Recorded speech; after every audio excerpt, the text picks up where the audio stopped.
పైన కనిపిస్తున్నటువంటి పెద్ద పెద్ద బండల మీద ఉన్నటువంటి శివాలయాన్ని చేరుకోవాలంటే చాలా ప్రమాదాలను ఎదుర్కొని సాహసవంతంగా పోవాల్సి ఉంటుంది. ఇంతకు మునుపు చూపించిన శివాలయం ఎంత ఎత్తులో ఉందో మీకు అర్థమయ్యే విధంగా చెప్తాను. మీకు చూపించిన విధంగా అది ఒక గుట్ట మాత్రమే కాదు.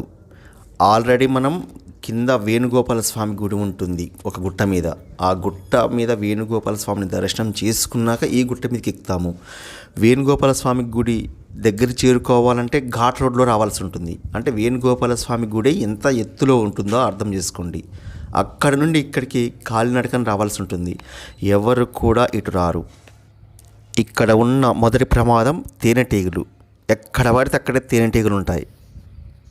రెండవ ప్రమాదం, ఎక్కడానికి సరైన మెట్ల మార్గం ఉండదు. మెట్లు ఏర్పాటు చేశారు, మనం ఎక్కుతుంటే కొన్ని ప్రదేశాల్లో ఆ రాళ్ళ బండలతో చేసిన మెట్లు ఊగుతుంటాయి, కదులుతూ ఉంటాయి. అది మీకు కాసేపట్లో చూపిస్తా. మూడవ ప్రమాదం అసలైనటువంటి సాహసం ఏంటంటే, ఇంతకు మునుపు చూపించినటువంటి శివాలయం పెద్ద గుండు మీద ఉంటుంది. చాలా ఎత్తుగా ఉంటుంది, చాలా పెద్దైనటువంటి గుండు మీద నిర్మించారు. అక్కడికి చేరుకోవాలంటే ఇంకొక పెద్ద గుండు ఉంటుంది. ఈ గుండు మీద నుండి ఆ గుండు మీదకి వెళ్ళాలి. చాలా ఎత్తైనవి, రెండింటి మధ్యలో చాలా లోతైనటువంటి లోయ ఉంటుంది. ఆ లోయని దాటడానికి ఒక రాతి స్తంభాన్ని వేశారు. ఆ రాతి స్తంభం మీద నడుచుకుంటూ వెళ్ళాలి. కేవలం మన పాదాలు పట్టే అంత వెడల్పు మాత్రమే ఉంటుంది. ఏ మాత్రం జారినా ఆ లోయలో పడిపోయి చనిపోవాల్సిందే. అదేవిధంగా చుట్టుపక్కల కందిరీగలు లేస్తూ ఉంటాయి, తేనెటీగలు లేస్తూ ఉంటాయి. అందరూ కూడా వేణుగోపాల స్వామి అంటే మొదటి గుట్ట మీద ఉన్న వేణుగోపాల స్వామిని దర్శనం చేసుకుని వెళ్ళిపోతారు. ఈ గుట్ట మీదకి ఎవరు కూడా ఎక్కే సాహసం చేయరు.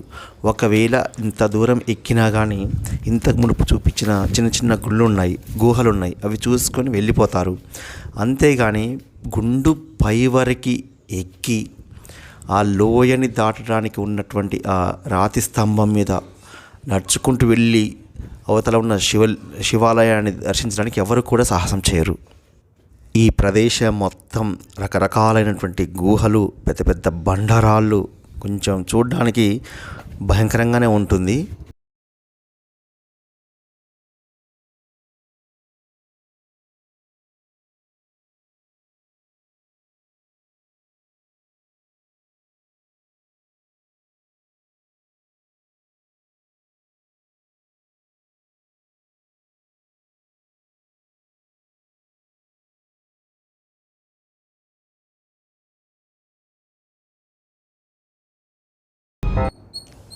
మొదటి గుట్ట మీద ఉన్నటువంటి వేణుగోపాల స్వామి గుడి అది. ఆ గుట్ట ఎక్కుదానికే చాలా ప్రయాసపడి రావాల్సి ఉంటుంది. అక్కడి నుండి ఇంత పైకి ఎక్కాము. ఎంత ఎత్తులో ఉందో అర్థం చేసుకోండి.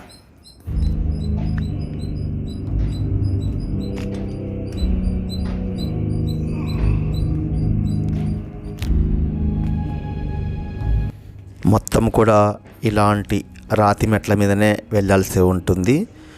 ఇవి గుండు చివర్లో ఉంటాయి. చాలా జాగ్రత్తగా వెళ్ళాల్సి ఉంటుంది. ఏ మాత్రం నిర్లక్ష్యంగా ఉన్నా కానీ కింద పడిపోయే అవకాశం ఉంది. ఒక్కొక్క దగ్గర ఈ మెట్లు కదులుతూ ఉంటాయి. పైకెక్కినాక ఈ మెట్లు కూడా ఉండవు. గుండ్ల మీద నుండే దాటుకుంటూ అవతలికి దిగాల్సి ఉంటుంది.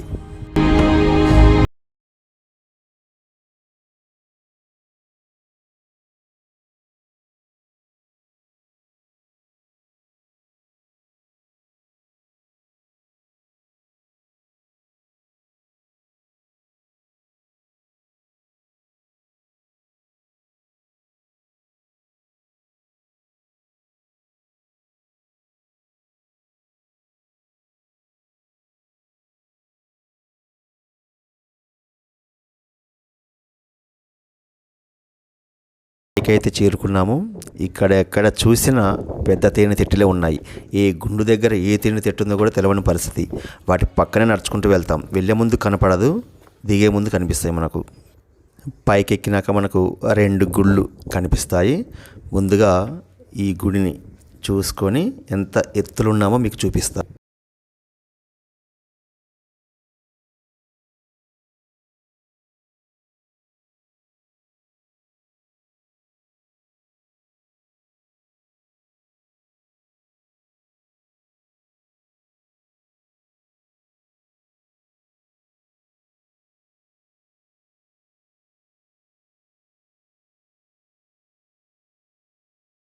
ఇక మనం చేరుకోవాల్సింది అక్కడికే. ఎక్కడ చూసినా తేనెతిట్టలే. కొన్ని తేనెటీగలు అయితే మన చుట్టూ తిరుగుతూ ఉంటాయి కూడా. గుండె ధైర్యంతో పాటుగా, భక్తితో పాటుగా సాహసం చేయగలిగే ధైర్యం ఉంటేనే అవతలికి వెళ్ళగలుగుతాం. నాతో పాటుగా కొద్దిమంది వచ్చారు. వారు ఎవరు కూడా అవతలికి వచ్చే సాహసం అయితే చేయలేదు. నేను వెళ్ళి షూట్ చేసుకొని రాగలిగాను. ఆ రాతి స్తంభం దగ్గరికి చేరుకోవాలంటే ఇక్కడి నుండి అయితే మెట్లుండవు. ఇక గుండ్ల మీద నుండి దాటుకుంటూ వెళ్ళాల్సి ఉంటుంది. దారి ఉన్న ఆనవాళ్ళు కూడా ఎక్కడా కనపడవు. ఎవరికి తెలియని వాళ్ళకు అక్కడ గుడి ఉంది, అలా దాటి వెళ్ళాలన్న విషయం కూడా తెలియదు. ఏమైనా ఉంటే ఆ మెట్ల వరకు ఉన్న గుహలు, కింద ఉన్నటువంటి ఆ శివాలయం, కొన్ని ఆలయాలు చూసుకుని మాత్రం వెళ్తారు. ఇక అసలైనటువంటి సాహసయాత్ర ఇప్పుడు ప్రారంభమవుతుంది. ఇక్కడ పట్టుకోవడానికి ఎలాంటి సపోర్ట్ ఉండదు. ఆ స్తంభం మీద గుండా నడుచుకుంటూ అవతలకి వెళ్ళిపోవాలి. ఏమాత్రం అశ్రద్ధైనా, స్లిప్ అయినా కింద లోతైనటువంటి లోయ ఉంటుంది, అందులో పడిపోవడం ఖాయం. ఒకవేళ మనం జాగ్రత్తగా ఉన్నా చుట్టుపక్కల కందిరీగా లేచిన, తేనెటీగలు లేచినా కానీ ప్రమాదం.